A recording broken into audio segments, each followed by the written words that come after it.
Stop me if this sounds familiar. You meet a man. He's charming, a little mysterious, texts you back sometimes, disappears other times, shows up when you've almost moved on, says all the right things but does almost none of them. And yet, you can't stop thinking about him. Meanwhile, there's a guy who texts you back in 5 minutes, plans actual dates, tells you exactly how he feels, and you feel nothing. Maybe even a little suffocated. That's not bad luck. That's a pattern. And today we're going to tear it apart, because understanding it is the first step to actually breaking it. My name is Emily Carter, and this is going to be one of those videos you're going to want to send to your best friend, and also save for yourself to rewatch at 2 a.m. when you're spiraling over a man who's definitely not thinking about you right now. Let's get into it. Here's the thing that makes this conversation different from every other "you deserve better" pep talk you've heard. I'm not going to tell you the problem is him. The problem is an invisible blueprint you've been running since childhood, and it's been quietly selecting men for you your entire adult life. Once you see it, you can't unsee it. Let's start with the paradox, because this is what makes emotionally unavailable men so specifically confusing for high-achieving, intelligent women. You'd think that smart women, women who can read a room, who have great careers, who give excellent advice to everyone around them, would be the least likely to end up in situationships with men who treat love like a part-time hobby. But it's often the opposite. And there's a reason for that. Actually, there are 5. In this video, I'm going to walk you through 5 psychological and behavioral reasons why this keeps happening. And then we're going to talk about the root cause that most people never address. No fluff, no love yourself more, real, specific, actionable insight. Stick with me for 30 minutes. This might genuinely change how you see yourself and your relationships. Reason number 1, you're not attracting unavailable men. You're recognizing them. There's a difference. Attraction isn't random. Your nervous system is constantly scanning your environment for what feels familiar, not what's good for you. Familiar. Here's how this gets installed in childhood.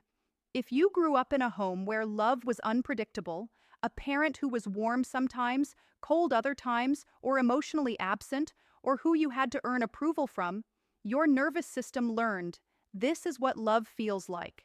Not consistent love, not calm love, uncertain love. And your brain, being the incredible pattern-matching machine that it is, goes out into the adult world and finds the closest match. So when you meet a man who's warm and then pulls away, when you're constantly wondering where you stand, when you feel this intense pull to figure him out, to get him to fully choose you, your nervous system isn't misfiring. It's doing exactly what it was trained to do. It's going home. And here's the cruel twist. The man who is emotionally available, stable, consistent, clear about his feelings, often feels wrong. Not because anything is wrong with him, but because your nervous system has no reference point for that kind of love. It feels flat, boring, like something's missing. When actually what you're feeling as missing, that's just the absence of anxiety. You've been so used to love feeling like tension that peace feels like indifference. I had a client, brilliant woman, runs her own company, who told me, every man I've dated who was genuinely interested in me, I always found some reason to lose interest. But the one man who kept me guessing, I was obsessed with him for 2 years. That's not coincidence. That's a blueprint. Reason number 2, your greatest strength is also your biggest relationship liability. Smart, driven women are fixers, problem solvers. You see potential in a situation and you want to optimize it. You're good at taking something broken and making it work. That's incredible. In business, in friendship, in life. In romance, it is catastrophic. Because emotionally unavailable men, consciously or not, present as a project. There's always a reason he's the way he is, a difficult past, an ex who hurt him, a childhood wound, and your empathetic, brilliant brain hears that and thinks, I can help. I can be the one who finally gets through to him. I can show him what love actually looks like. And now you're emotionally invested, not in who he is, in who he could become. Here's what I want you to hear very clearly. You cannot love a man into emotional availability. You cannot therapize a man into wanting to commit. You cannot be patient enough, understanding enough, or loving enough to fix what he hasn't decided to fix himself. The only person who can make an emotionally unavailable man available is him. And the brutal part, while you're busy trying to unlock him, you're completely unavailable to any man who is emotionally open. Because all your energy is going there. Your capacity for empathy and problem solving is a gift, but it needs to be directed after you've confirmed someone is actually meeting you, not instead of that confirmation. Date who someone is, not who you imagine they could be. Reason number 3 is the one that sounds embarrassing, but is completely biological.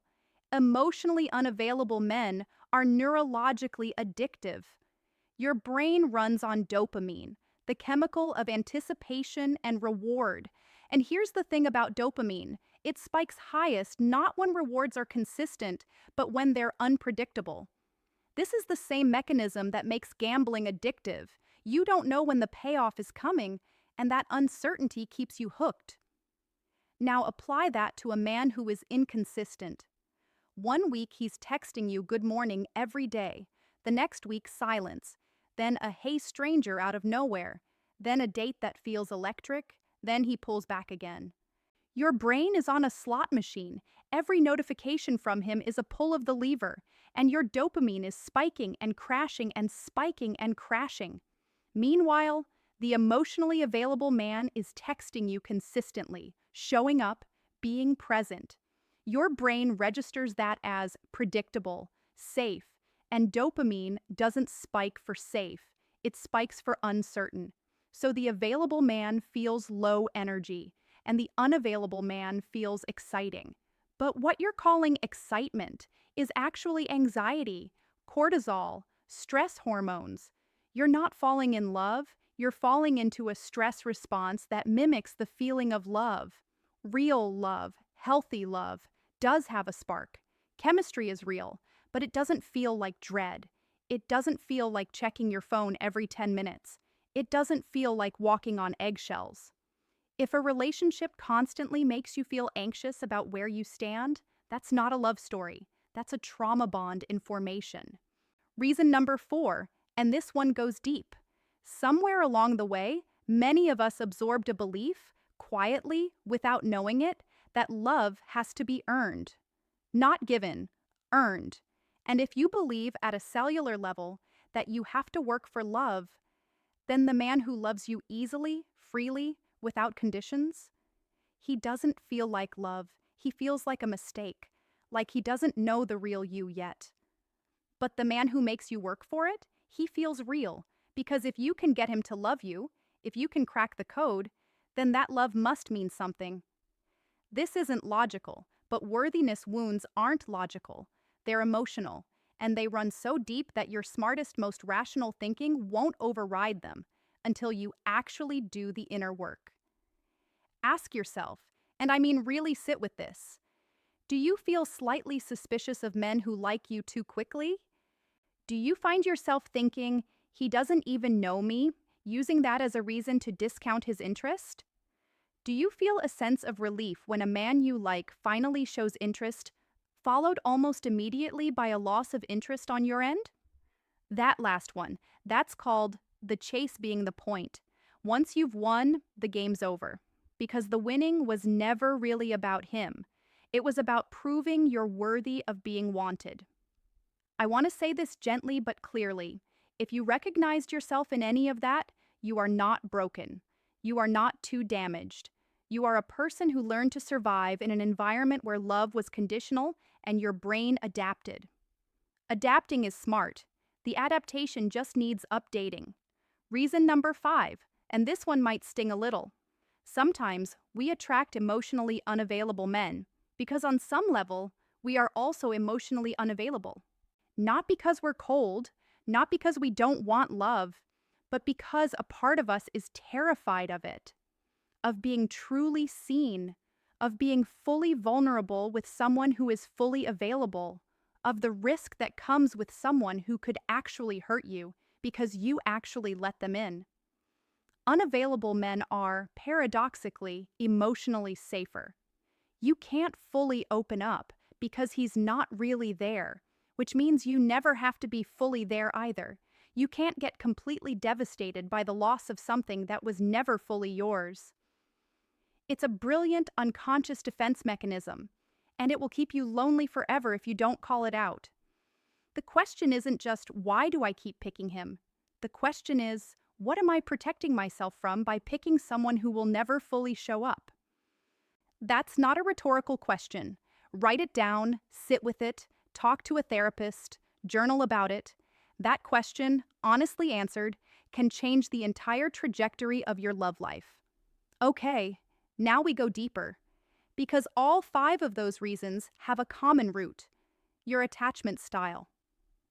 Attachment theory was developed by psychologist John Bowlby and later expanded by researchers like Mary Ainsworth. The short version: the way you attached to your primary caregivers as a baby and child created a template, a blueprint, for how you relate to intimacy for the rest of your life, unless you consciously rewrite it. There are 4 main attachment styles. I'll give you the quick version. Secure: you're comfortable with closeness and independence. You don't freak out when someone pulls away, and you don't cling when someone gets close. Anxious: you crave closeness but fear abandonment. You tend to overthink, overtext, overgive, and you're drawn to people who keep you guessing because it activates your attachment system. Avoidant: you value independence to the point of pushing intimacy away. You might want love, but feel smothered when someone gets too close. Disorganized, also called fearful avoidant: you want closeness and you're terrified of it, often linked to more complex trauma histories. Here's where it gets really interesting and really relevant. Anxious attachers are magnetically drawn to avoidant attachers, and vice versa. The anxious person gives the avoidant person the space they crave by not being too available. The avoidant person gives the anxious person the chase they're addicted to by not being too close. It's a perfect storm, and it looks like chemistry. The good news, and this is real good news, is that attachment styles are not fixed. Research shows that with self-awareness, intentional work, and the right relationships, you can develop what's called an earned secure attachment. You don't have to stay stuck in the pattern. So, how do you actually break this? Not just intellectually understand it, but break it? Here's what I know works. Step 1. Start noticing your body, not just your thoughts. The pattern lives in your nervous system, not your mind, so logic won't override it alone. Start paying attention to how you feel physically around men. Does he make you feel calm or activated? Peace or anxiety? Excitement that comes with anxiety is a red flag. Calmness that feels boring might actually be safety. And safety can become deeply attractive once your nervous system heals. Step 2. Slow down the beginning. High intensity starts. Constant texting, long, deep conversations immediately, feeling like you've known him forever on date 2. These are often signs of anxious attachment activating, not genuine connection. Let connection build slowly. Real love isn't a sprint, it's a long walk. Step 3. Get clear on your patterns before you date. Do the work: therapy, journaling, reading, reflection. Know your triggers. Know what home feels like so you can recognize when you're chasing a feeling instead of a person. Step 4. Give the boring man a real chance. Not forever, not if there's genuinely no connection. But if you've written someone off as too available after 2 dates, ask yourself honestly, is this lack of chemistry, or is this the absence of anxiety? They feel the same when you're used to chaos. Step 5. Redefine what love is supposed to feel like. Love should feel like peace with electricity, not chaos with moments of warmth. You can have chemistry and stability, passion, and consistency, but you have to believe you deserve it first and stop selecting men who confirm that you don't. Here's what I want you to leave with today. You are not cursed. You are not unlovable. You are not too much or too broken. You are someone with a blueprint that was written before you were old enough to have a say in it. And you are someone with the intelligence, the self-awareness, and the courage because you sat through this entire video to rewrite it. The right man for you is not a project. He's not a puzzle. He's not someone you have to earn or decode or wait on. He shows up. He's consistent. He communicates. He chooses you clearly and repeatedly. And the most important thing I can tell you? That man is going to feel different from what you're used to. Let him feel different. Sit in that discomfort. Don't run. You don't need to lower your standards. You need to update your definition of love. I'll see you in the next one. If this video hit home, share it with someone who needs it. Subscribe if you want more content like this. And drop a comment below. Which of the 5 reasons resonated most with you? I read every single one.